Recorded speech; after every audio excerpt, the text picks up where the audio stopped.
Di depan gue sekarang ini adalah jam tangan dari Seiko 5 dengan seri SNXS 77K1. Ya, ini ada satu jam tangan Seiko yang sempat booming juga dan sempat diburu banyak orang juga karena katanya sih dialnya memang cakep banget buat harganya. Jadi di video kali ini gue bakal ngebahas tentang jam tangan ini, tentang spesifikasi singkat dan kira-kira jam tangan ini layak dibeli atau enggak nih. Jadi langsung aja kita mulai nih. Jadi yang pertama, kalau kalian beli jam tangan ini ya, kalian dapat semacam box nih. Kita lihat dulu boxnya. Ini box basic banget dari Seiko ya, kotak begini. Dan kalau kalian buka, ada bantalan, terus ada jamnya duduk begitu. Dan ini ada manual book ya. Jadi itu aja sih sebenarnya tentang boxnya. Nggak ada yang terlalu spesial amat tentang boxnya. Simple aja sih. Nah, yang pertama mungkin kita bahas tentang harga dulu kali ya. Jadi jam tangan ini gue beli dengan harga kuasa sekitar 1,2 atau 1,3 gitu. Biasanya di toko yang terpercaya ya. Dimanapun yang kalian punya toko terpercaya, mungkin kalian bisa cek harganya berapa. Kalau di gue sih gue beli sekitar harga 1,2 sampai 1,3an. Nah, jadi kalau jam tangan ini kalian beli ya, dia itu datang dengan bracelet deh. Bracelet dari Seiko, strap besi gitu. Mungkin tampakan itu kayak digambarin ini. Nah, tapi gue kurang suka sama bracelet karena menurut gue bracelet tuh kurang enaknya di tangan. Kalau menurut gue sih, gue gak gitu demen gaya bracelet juga. Gue lebih suka yang sporty, formal begini. Jadi ya, gue ganti strapnya dengan strap rubber begini. Jadi secara singkat, ini spesifikasi jam tangannya. Kalian bisa lihat di sini spesifikasi jam tangannya. Ini penampakan dari sampingnya nih, tebalnya seberapa, lock width-nya, penampakan belakang ya. Jadi jam tangan ini ya, bentuknya itu sebenarnya nggak gede. Jadi menurut gue sih buat tangan-tangan orang harusnya pas-pas aja ya. Dan untuk ukurannya sebenarnya ini yang agak unik nih, ukuran tebelnya nih. Dia itu sebenarnya kalau kalian lihat, dia ini bawahnya itu ada cekungannya gitu. Untuk beberapa orang katanya mirip bentuk UFO ya. Tapi ya mungkin gue bilang sih ini karena dia di belakang ini, karena ini jam tangan penggerak otomatis ya, dia ada rotornya, mungkin itu yang bikin dia rada tebal. Jadi ini jam tangan itu pakai mesin basisnya itu 7S26. Itu mesin entry level dari Seiko, dia non hacking ya. Jadi kalau kalian tarik crownnya buat diatur, dia nggak mati. Dan ya, jadi non hacking, jarum detiknya nggak berhenti maksudnya. Dan dia nggak ada hand winding, jadi kalau kalian mau nyalain jamnya harus digerakin rotor belakangnya biar dia bisa hidup. Nah, jam tangan ini tuh sempet booming karena dia itu desainnya katanya ada yang bilang mirip semacam jam tangan Rolex gitu ya, jam tangan Rolex. Tapi walaupun gitu, dia bentuknya beda, jadi bukan jam tangan homage ya. Nah, di dial ini kalau lihat, gue pilih warna biru. Sebenarnya dia ada beberapa dial ya serinya, ada yang hitam, ada yang abu, pokoknya lumayan banyak seingat gue sih. Tuh kalian bisa lihat dialnya. Gue pilih biru karena menurut gue yang warna biru ini bener-bener dynamic banget, cakep banget sunburstnya. Dan kok kalian lihat ya, hour marker dan sebagainya ya, dia ini bener-bener timbul ya, jadi bukan di print ya, jadi bener-bener timbul. Dan tiap itunya itu ada luminosnya.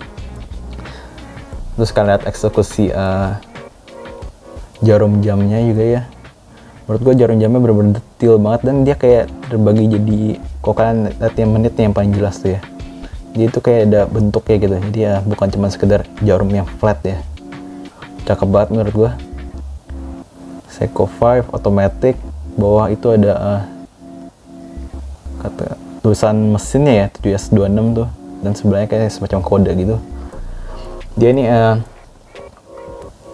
7S26 ini jadi dia ada jam, ada menit, detik, dan dia ada tanggal sama hari ya. Harinya bisa diubah-ubah sama. Jadi kalian mau pilih bahasa Inggris atau angka Romawi ini. Menurut gue lebih cakep angka Romawi, jadi gue pilih angka Romawi ini. Tuh, kalian bisa lihat day and date window-nya. Menurut gue day and date window-nya pun juga cakep banget dan rapi sih, gue bilang sih. Rapi banget. Dan jam tangan ini udah berada bersama gue udah setahun ya. Jadi mungkin ada beberapa lecet-lecet, tapi menurut gue nggak apa-apa. Kalau kalian lihat lekukan dari si case jam tangan ini ya. Ini juga menurut gua cukup bagus. Bahkan katanya menurut reviewer luar negeri ya, ini jam tangan ini eksekusi casingnya juga cukup baik ya. Dia polish gini ya. Dan ya slopingnya segera katanya cakep dan rapi gitu. Jadi dialnya cakep semuanya, finishingnya juga oke banget. Dan loom dia ini cukup terang menurut gua. Satu yang terang mungkin kalau kalian tahu jam tangan Orient ya, Orient Diver ini nih Blu-ray, gue pernah tes keduanya dan mirip-mirip sih sebenarnya sih. Cuman karena si Orient ini jam tangan diver dan dia punya indeksi lebih gede-gede, jadi lebih kelihatan legible si Orient. Ya tapi ini kan Orient kan sport watch yang benar-benar digunain buat sport ya. Sedangkan si Seiko ini menurut gua gayanya ini bisa casual, bisa formal, bisa sporty, formal, semuanya masuk kayak. Dan dia nggak terfokus untuk satu olahraga, makanya menurut gua sih luminosnya walaupun bukan yang paling terang dan terbaik, tetap berfungsi dengan baik sih. Nah, luck dia ini luck width dia ini ya. Nah, luck width dia ini ukurannya unik, 19 mm. Jadi menurut gua sih gimana ya, agak ribet buat ganti strap sih. Karena 19 mm itu menurut gua angka yang nanggung banget. Setidaknya 20 lah atau nggak 18 gitu kan. Tapi 19. Jadi ini gue pakai strap ukuran 20, gue fit aja langsung.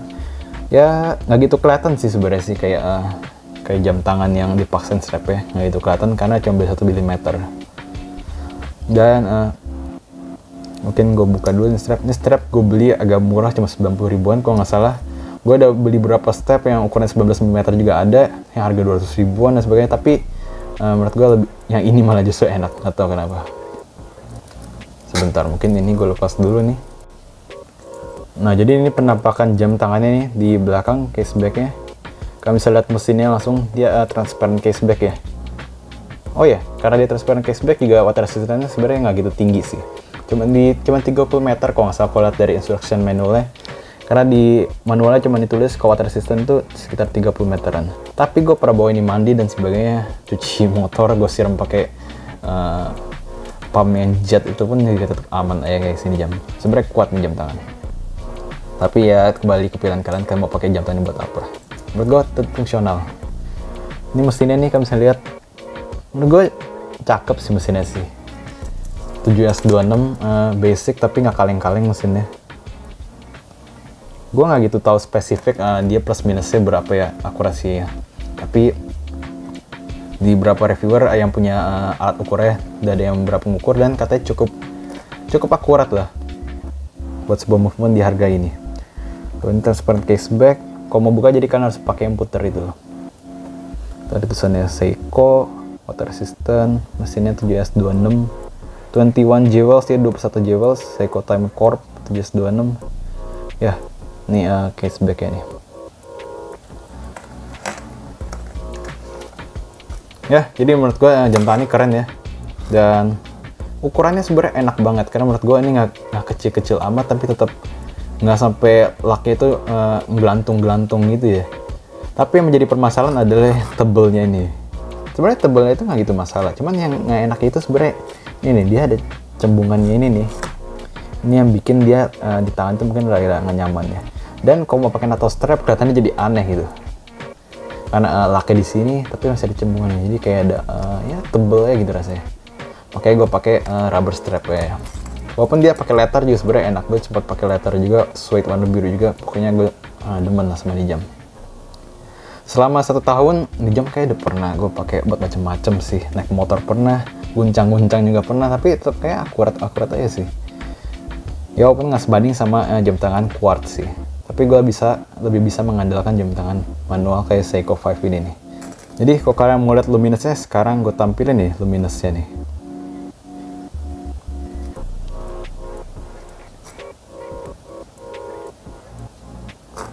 Nah, jadi itu tadi luminosnya. Sekarang gue pengen kasih lihat kalian bagaimana fitmentnya di tangan gue yang kecil ini, dan ya dengan rubber strap ini ya pastinya. Jadi kita lihat nih di tangan.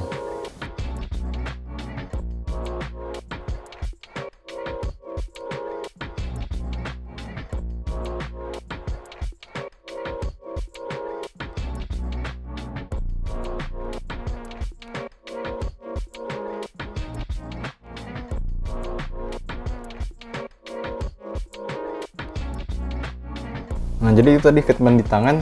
Dan kalau kalian tanya tangan gue segede apa, sebenarnya gue nggak tahu spesifik tangan gue segede apa. Tapi gue bakal bandingin sama jam tangan lain nih.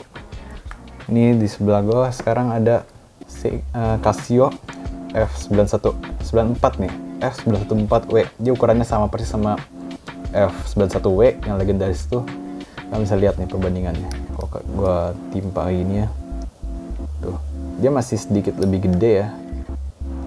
Apalagi lak-tulaknya dia lebih panjang, dan ya pasti ya wrist presence-nya dia lebih berasa sih daripada jam tangan plastik Casio ini ya.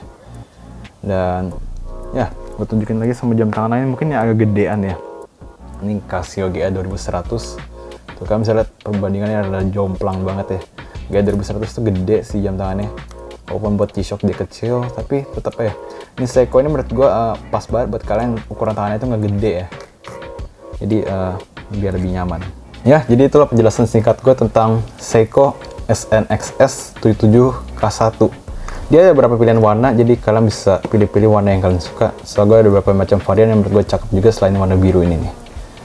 Ya, jadi menurut gue dengan harga sekitar 1 jutaan ya, menurut gue sih ini beberapa jam tangan yang affordable banget dan sesuai banget sama harganya. Di luar sana masih banyak jam tangan yang menurut gue mesinnya ecek-ecek dan nggak gitu oke banget kualitasnya, tapi di harganya lebih tinggi. Jadi menurut gue daripada buang-buang duit buat barang yang nggak gitu bisa diandalkan, mendingan beli jam tangan ini nih, Seiko SNXS 77K1. Bener-bener lumnya oke, water resistant juga menurut gue cukup, bentuknya simple, dan kalian bisa pakai ini menurut gue sih kapanpun ya. Mau kalian casual, formal, sport pun juga masih masuk menurut gue, tergantung kalian pakai strapnya gimana. Jadi jam tangan ini kalau kalian bisa nemu jam tangannya dengan harga masih 1 jutaan, menurut gue langsung tebas aja. Tapi pastinya kalau kalian punya masalah dengan ukuran jam tangan, kalian coba dulu ya, lebih dianjurkan sih menurut gue. Jadi itu penjelasan singkat, kita bertemu di pembahasan jam tangan berikut aja nih.